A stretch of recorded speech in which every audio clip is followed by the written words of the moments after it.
আশা করি সবাই ভালো আছেন। আজ তৈরি করছি পুঁই শাক, ছোলা এবং মসুর ডালের কম তেলে বাটা মশলা ছাড়া সাধারণ রান্না। যত ধরনের শাক পাওয়া যায় তার মধ্যে পুঁই শাককে শ্রেষ্ঠ শাক হিসেবে বলা হয়। পুঁই শাক, ছোলা এবং মসুর ডালের মধ্যে রয়েছে প্রচুর পরিমাণে ফাইবার বা আঁশ, যা হজমের জন্য খুবই ভালো। কোষ্ঠকাঠিন্য দূর করতে এই তিনটি উপাদানই বেশ ভালো কাজ করে।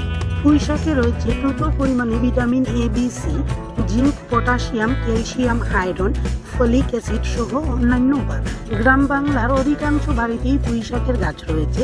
কোনো প্রকার যত্ন বা পরিচর্যা ছাড়াই এই গাছটি হয়ে থাকে। এখানে পুঁই শাকের ২৫ ডগা নিয়েছি। সেই সাথে রয়েছে কাঁচামরিচ, ছোট এক বাটি সেদ্ধ করা ছোলা এবং এক বাটি ভেজানো মসুর ডাল। Diabetes, high blood pressure, kidney, asthma এবং হাড়ের সমস্যা যাদের রয়েছে তাদের সবার জন্য এই শাকটি খুবই উপকারী।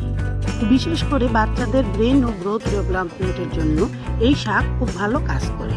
শাকে কিছু পোকামাকড় ও মাকড়সা থেকে যায়, সেগুলো ভালো করে বেছে নিয়ে ছোট ছোট করে কেটে রাখছি। প্রতিদিনের খাদ্য তালিকায় মাছ বা মাংসের পাশাপাশি কিছু শাক বা সবজি খাওয়াটা খুব জরুরি। রান্নার পদ্ধতি খুব সাধারণ এবং সহজ, যে কেউ ইচ্ছে করলে করতে পারে। রান্নার শুরুতেই ২.৫ মগ পরিমাণ জল দিয়ে দিয়েছি। এবার ধুয়ে রাখা পুঁই শাকগুলো কড়াইতে দিয়ে দিলাম। ছোলাগুলো গতকাল রাতে ভিজিয়ে রেখেছিলাম। ছোলা সেদ্ধ হতে একটু সময় লাগে, তাই আগেই সেদ্ধ করে রেখেছি যাতে সহজেই রান্নাটা করা যায়। রান্নার আধা ঘন্টা আগে মসুর ডালগুলো ভিজিয়ে রেখেছিলাম। ভালো করে ধুয়ে সেগুলো দিয়ে দিচ্ছি। খোসা ছাড়িয়ে নেওয়া 2টি রসুনের কুয়াও সেই সাথে দিয়ে দিলাম। রোগ প্রতিরোধ ক্ষমতা বাড়াতে রসুন ও কাঁচামরিচ খুব ভালো কাজ করে। কাঁচামরিচগুলো আস্তই দিলাম যাতে বাচ্চারা সহজেই খেতে পারে। ছোট চামচের 2 চামচ হলুদ, 1 চা চামচ লবণ এবং সামান্য চিনি দিয়ে দিলাম। লবণ জলের এলাকার জল এবং মাটিতে একটু লবণের ছোঁয়া থাকে, তাই শাকসবজিতে একটু নোনতা ভাব চলে আসে। সামান্য চিনি ব্যবহার করলে রান্নাটি খেতে বেশি ভালো লাগে। সামান্য নেড়েচেড়ে 5-7 মিনিটের জন্য ঢেকে রাখছি। মিডিয়াম আঁচে 5 মিনিট জাল হওয়ার পর আবারও নেড়েচেড়ে দিচ্ছি।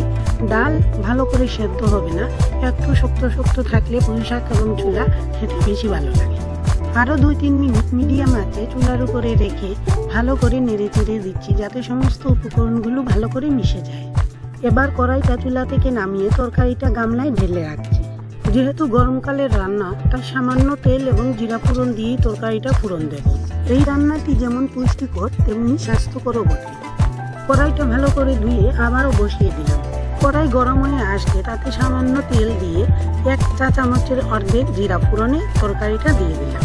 বেশি তেল বা মশলাযুক্ত খাবার না খেলে যেমন চলে না, তেমনি মুখের রুচি পাল্টাতে এরকম সাধারণ রান্নাও খাওয়া উচিত।